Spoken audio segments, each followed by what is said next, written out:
안녕하세요. 저는 청각 장애를 가지고 있는 40대 남자입니다. 지금 다시 돌이켜 생각해봐도 너무 가슴이 아픈 기억들입니다. 하지만 많은 사연들을 보다가 저도 많은 분들께 제 얘기를 해드리고 싶었고, 저도 얼마 전 10년 만에 알게 된 모든 사실을 꼭 누군가에게라도 말을 하고 싶었기에 이렇게 용기를 냈습니다. 정말 충격적일 수밖에 없는 제 사연 꼭 끝까지 읽어주시면 감사하겠습니다. 저는 어릴 때 추억을 떠올려 보면 참 하루하루가 힘들고 너무 벗어나고 싶었던 기억들만이 가득합니다. 비록 아버지께서는 많은 재산을 갖고 있으셨기에 생활에 있어서 돈이 부족하다거나 그런 건 전혀 없었죠. 하지만 어머니가 제가 어린 나이에 집을 나가면서부터 제 인생은 참으로 쉽지가 않았습니다. 평소와 다를 바 없는 어느 날 제가 초등학교 4학년이 되던 해였습니다. 아버지는 갑자기 저보다 2살이 어린 잘생긴 남자 아이를 데리고 오더니 제 친동생이니 인사를 하라고 했습니다. 저는 어릴 때부터 많이 왜소했던 터라 그 아이는 저보다 키도 크고 체격도 훨씬 좋았었죠. 알고 봤더니 제 어머니는 아버지의 불륜 사실을 알고 나서 맞바람을 피시고 집을 나가셨던 겁니다. 별로 저에 대한 사랑도 크지 않으셨던 분이었기에 어머니는 열심히 살아라라는 마지막 한마디를 남기시고는 훌쩍 떠나버리셨죠. 그리고 제 동생의 친어머니는 갑자기 암투병을 겪다가 돌아가시게 되었고, 홀로 남겨진 아이를 내버려 둘 수가 없어서 아버지는 저희 집으로 데리고 오셨던 겁니다. 동생은 처음부터 제게 적대심이 굉장히 심했습니다. 자신의 어머니가 돌아가신 게 제 아버지 탓이라고 늘 생각했었고, 그런 아버지의 밑에서 곱게 자라고 있었던 제가 절대로 좋을 리가 없었죠. 집에서도 학교에서도 동생은 아버지가 없을 때면 저에게 짓궂은 장난을 쳤습니다. 저보다 덩치가 훨씬 큰 동생은 2살이 많은 제게 반말을 내뱉는 건 기본이었습니다. 하지만 형이 되어가지고 아버지에게 이런 사실을 이르기에는 너무 창피했죠. 그래서 그냥 아직 동생이 철이 없으니까 나중에는 달라지겠지 라고 생각을 했습니다. 하지만 동생의 짓궂은 장난은 점점 도를 넘어서서 학교에서까지 그런 행동들이 생겨나더군요. 그래도 그때까지는 별거 아니라고 치부하고는 저는 참았습니다. 그런데 결국 그렇게 지내던 중 사건이 터지게 되었습니다. 제가 6학년이 되었을 때였습니다. 제 생애 처음으로 두근대는 감정을 느끼게 해준 여자가 나타났고, 그 당시 저는 그 여자를 아주 많이 짝사랑을 했습니다. 그래서 저는 그 친구와 가깝게 지내고 싶었고 집에서 편지를 쓰기 시작했죠. 몇 번을 지우고 쓰고 반복하다가 깜빡 잠이 들었습니다. 그런데 제 편지를 동생이 방에서 읽었나 보더라고요. 갑자기 동생은 낄낄 웃으며 "너 연희 좋아하는구나. 네 주제도 모르고 고백을 하려고?" 라고 하더군요. 그래서 저는 처음으로 동생에게 화를 냈습니다. 왜 함부로 내 편지 읽고 그러냐며 욕을 하고 뛰쳐나갔죠. 그날 이후로 며칠이 지났을 때였습니다. 학교를 마치고 집으로 가고 있는데 저 멀리서 제 동생이 연희의 손을 잡고 제가 있는 쪽으로 걸어오고 있더군요. 그러면서 동생은 저를 가리키며 "우리 형인데 같은 반이라며?" 라고 웃더라고요.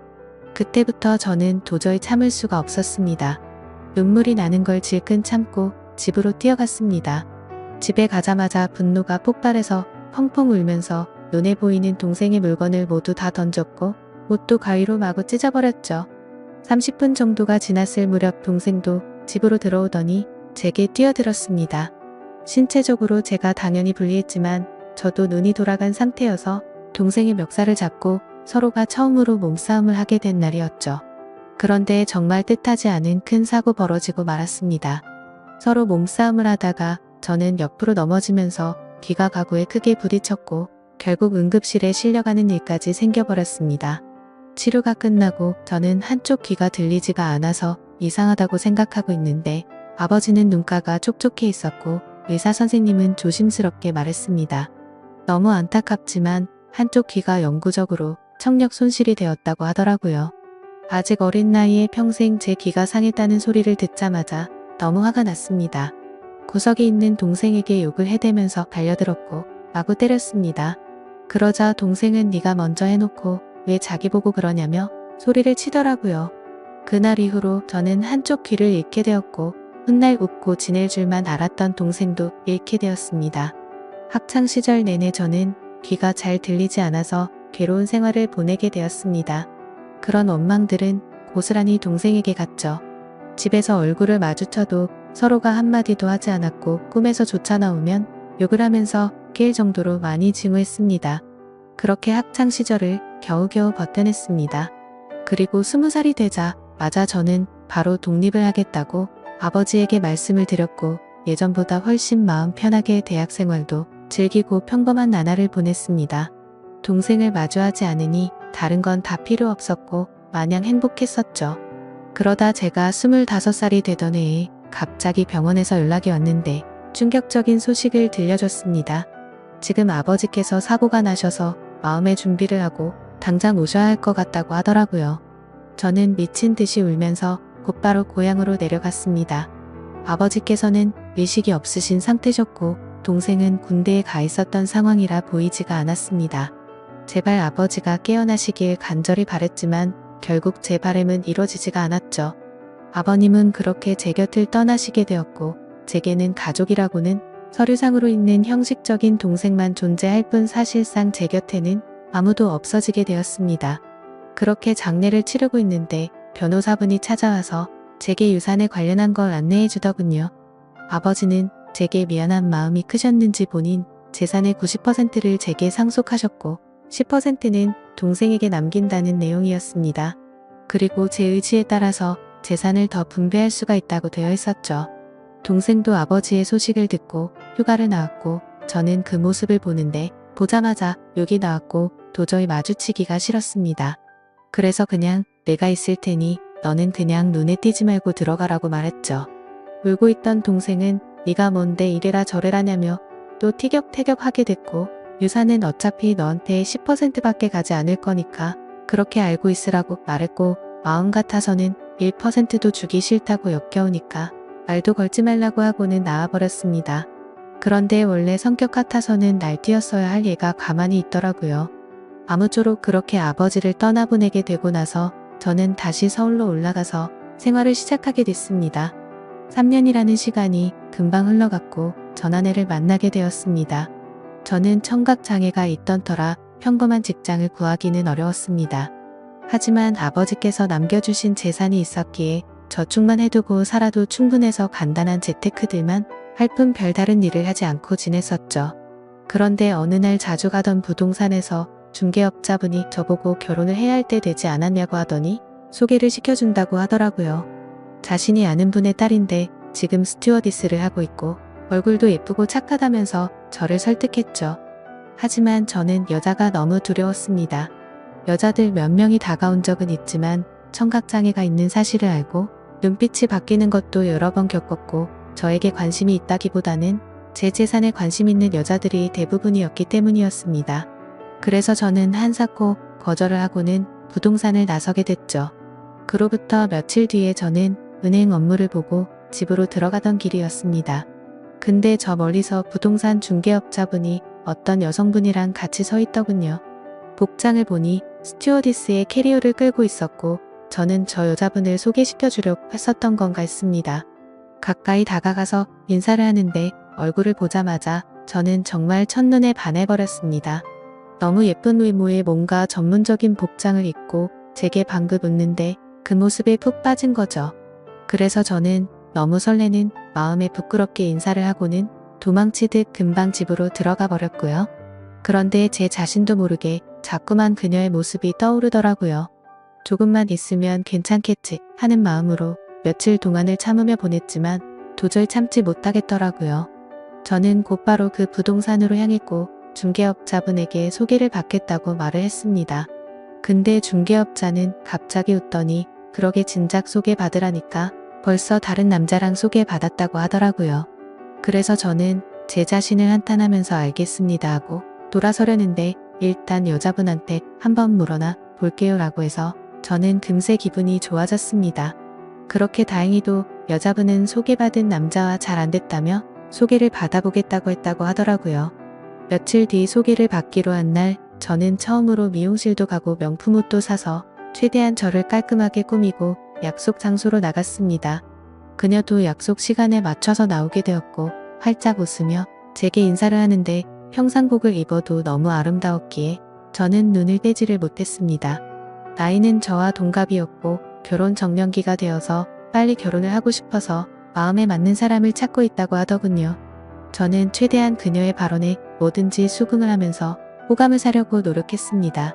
그런데 다른 사람들과는 달라서 더욱 마음에 들었습니다. 제가 청각 장애가 있다는 사실에도 놀라지 않았고 재산이 이 정도 된다고 해도 그렇구나 하면서 별로 놀라지를 않더라고요. 그래서 모욕도 없고 사람을 편견하지 않는구나 싶어서 저는 더욱 빠지게 되었습니다. 결국 저의 적극적인 대시에 그녀와 저는 연인이 되었죠. 결혼을 전제로 만나다 보니 주로 하는 이야기가 미래에 대한 이야기였죠. 그녀는 어떤 곳에서 어떻게 살고 싶다부터 시작해서 결혼을 하더라도 스튜어디스는 계속해서 하고 싶다고 하더군요. 저는 뭔들 다 좋았습니다. 그녀만 저와 함께 할 수 있다면 제 모든 걸 다 바칠 준비가 되어 있었죠. 그렇게 저희는 연애를 시작한 지 6개월도 되지 않아서 곧바로 결혼을 하게 되었습니다. 결혼을 한 뒤로 6개월간은 그 누구도 부럽지 않게 많이 행복했습니다. 그런데 제가 알던 제 아내는 어느 순간부터 다른 사람처럼 점점 변해가더라고요. 쉬는 날에는 백화점에 가서 1,000만 원이 넘게 쓰는 게 일상이었고 새벽 늦게까지 연락이 안 되는 건 기본이더라고요. 저도 그때는 정신이 나갔었던 것 같습니다. 그렇게 하는데도 저는 다 좋았고 불만이 크게 없었거든요. 그런데 결혼 1년차 때부터는 제 아내는 저를 벌레 보듯이 무시를 하기 시작했고 잦은 비행으로 출장을 가면 연락이 안 되는 건 너무 당연하다는 듯이 반복됐습니다. 심지어 우연치 않게 휴대폰을 보니 출장 가서 다른 남자들과 사진 찍은 것도 봤지만 그냥 용서를 해주고 넘어갔습니다. 하지만 그렇게 몇 번을 더 바람을 피더니 나중에는 대놓고 남자친구가 생겼다고 그런 말들을 당당하게 하더라고요. 저는 그때 당시에는 아무 말도 하지 못했습니다. 너무나도 사랑했던 탓에 이미 제 사고방식은 정상적인 작동이 불가능했죠. 그냥 그렇게 밖에서 놀고 다녀도 항상 집에는 들어오니깐 이런 말도 안 되는 생각을 갖고 살았습니다. 그리고 바람피는 모습이 제 눈에만 안 보이면 어느 정도 참을 수 있다라고 생각을 하고 버텼습니다. 그런데 어느 날 저는 정말 너무나도 충격적인 모습을 보고야 말았습니다. 제가 사업과 관련해서 미팅이 있어서 호텔 로비에서 커피를 마시고 있었습니다. 그런데 익숙한 모습의 여성이 보이더군요. 바로 제 아내였습니다. 말로만 들었지 실제로 저렇게 호텔을 드나드는 걸 보니 너무 화가 나더군요. 그리고 더 충격적인 건 옆에 있던 남자였습니다. 아버지가 돌아가신 뒤로 단 한 번도 연락하지 않았던 바로 제 친동생이었습니다. 그때 문득 생각이 들었습니다. 재산을 조금 받고도 조용했던 이유가 저렇게 내 재산을 노리고 접근하려고 했던 거구나 생각했죠. 저는 곧장 폭발할 것만 같은 마음을 추스르면서 조용히 둘을 따라갔습니다. 사실 그때는 제발 제가 생각하는 게 아니길 바라는 마음으로 따라갔죠. 그런데 결국 그 둘은 같이 한 방으로 들어가게 되었고 저는 조용히 문 밖에서 눈물을 흘리면서 비참하게 서 있었습니다. 30분가량이 지나고 벨을 눌렀죠. 그러자 문이 열리더니 제 동생이 가운만 입은 채로 문을 열더라고요. 깜짝 놀라는 동생을 보자마자 욕을 하고 몸싸움을 했습니다. 그러자 아내는 소리를 질러댔고 결국 경찰까지 부르게 되었죠. 저는 동생에게 일부러 접근했냐고 욕을 했습니다. 그러자 아내는 출장을 가다가 자신이 먼저 연락처를 물어받고 만났다며 무슨 헛소리냐고 소리치더라고요. 참 황당하게도 바람 피운 걸 자랑이라도 된다는 듯이 저를 무시했습니다. 그러자 동생은 한마디 하더군요.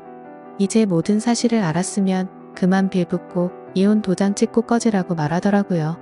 그러자 아내는 옆에서 비웃으면서 이제는 도저히 같이 못 살겠다며 말하는데 정말 가슴이 무너져 내리는 것 같아서 소리내서 펑펑 울었습니다.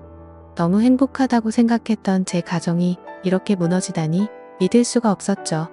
그때부터는 저도 도저히 버틸 자신이 없었고 모든 걸 내려놓기로 했습니다. 그렇게 저는 아내와 결혼 생활 2년 만에 결국 끝을 맺고 말았고 아내와 동생은 주변 사람들의 눈을 피해서 해외로 이민을 가게 됐죠. 그 뒤로 매일같이 술만 마셔댔고 일상생활을 전혀 하지 않고 살았습니다. 제 인생은 도대체 왜 이런가 싶었고 사람에 대한 배신이 너무 컸기에 앞으로 어떻게 살아갈 것인가만 고민했던 것 같습니다. 그런데 사람은 결국 시간이 모든 걸 해준다고 하네. 2해가 지나갈수록 저도 모르게 웃고 지내고 있더라고요. 그러다가 지금의 제 아내를 만나게 되었습니다. 너무 힘든 시기여서 여자에 대한 적대감이 심했었지만 너무나도 자연스럽게 제 마음속으로 들어오더니 지금은 결혼한 지 6년 차지만 단 한 번도 다툼 없이 행복하게 지내고 있습니다. 전 아내와 달리 사치도 절대 부리지 않고 항상 알뜰하게 저축하고 지내는 그런 천사 같은 여자를 만나게 되었습니다. 그러다가 2달 전쯤 갑자기 10년 만에 전 아내에게서 연락이 왔습니다. 해외 번호라 혹시나 싶었지만 그 혹시나가 맞더라고요. 저는 차갑게 말했습니다. 무슨 염치로 감히 나한테 전화를 다 하냐고 했죠. 예전에 있었던 일은 미안했다며 사과부터 하더군요. 그리고 그 다음으로 한 말은 정말 좀 많이 놀랐습니다. 사실은 동생이 이민을 오고 나서 2년도 채우지 못하고 세상을 떠났다고 하더라고요. 술만 마시면 매일같이 욕하던 동생이 이미 이 세상에 없다고 하니 너무 많이 놀랐습니다. 그래서 말을 더듬으며 물었습니다. 아니 왜 갑자기 멀쩡하던 애가 왜 죽었냐고, 그리고 죽은 지가 8년이 됐는데 그걸 왜 이제 말하냐고 했습니다. 그러자 전 아내는 할 얘기가 많은데 전해줄 것도 있으니까 다음 주에 들어가서 만나서 이야기하자고 하더라고요. 그렇게 일주일이 흐르고 난 뒤 저는 전 아내와 만나게 되었습니다. 물론 제 아내에게는 예전에 있었던 일도 다 말해줬었고 동생의 소식을 말해주면서 만나고 온다고 미리 말했는데 오히려 저를 위로해주면서 조심히 다녀오라고 했죠. 저는 단도직입적으로 물었습니다. 도대체 어떻게 된 건지 말을 해달라고 했습니다. 그러자 전 아내는 갑자기 눈물을 흘리면서 사과부터 하더라고요. 내가 정말 죽어마땅한 사람인데 너무 미안하다며. 사실은 그때 당시 소개를 시켜줬던 부동산 중개업자와 전 아내는 둘이 만나고 있었던 사이였답니다.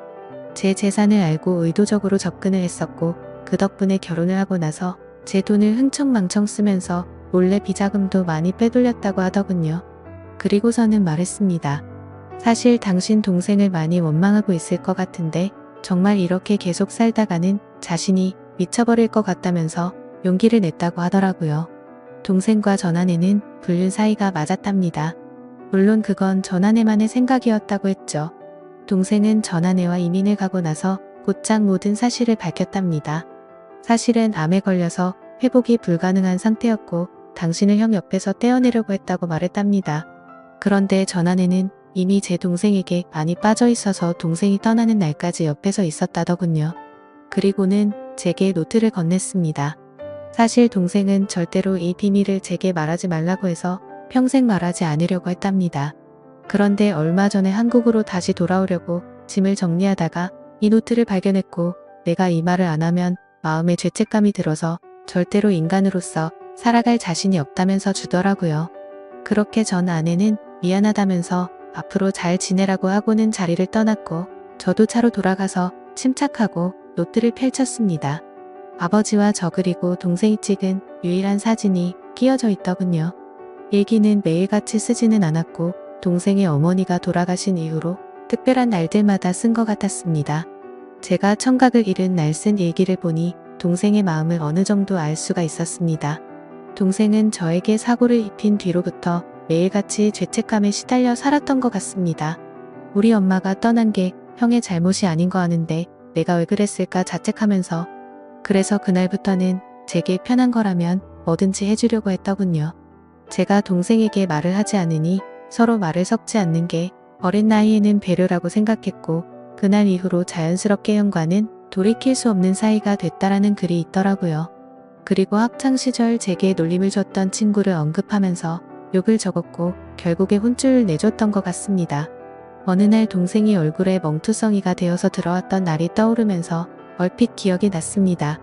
아버지가 돌아가신 이후로는 자신이 눈에 띄지 않는 게 형의 행복이라 생각했고 절대로 다시는 나타나지 않으려고 했답니다.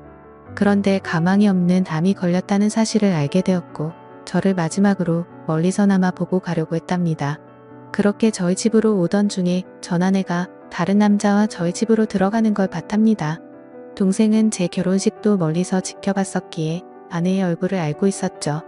그래서 당장 뛰쳐들어가서 다 부숴버릴까도 생각도 했지만 제 성격을 너무 잘 아는 동생은 침착하게 자세한 내막을 알아봤고 자신이 나서봤자 제가 이혼하지 않을 거란 걸 알았답니다. 그래서 전 아내를 유혹해서 아무도 모르게 이혼을 시키려고 했는데 그날 호텔에서 우연치 않게 현장에서 걸려버리고 말았답니다. 그리고는 동생이 모진 말을 하자 형이 펑펑 우는데 가슴이 찢어지는 것 같아서 그날 밤새도록 울었다네요. 저는 그 글을 보는 순간 또 다시 미친 듯이 눈물이 났습니다. 동생의 마음을 몰라줬던 게 제 자신에게 너무 원망스러웠고 저를 위해서 자신을 희생하고 떠나간 동생이 너무 많이 보고 싶었습니다. 아마도 지금 제 아내를 제 동생이 보내준 게 아닌가 하는 생각까지 들었어요.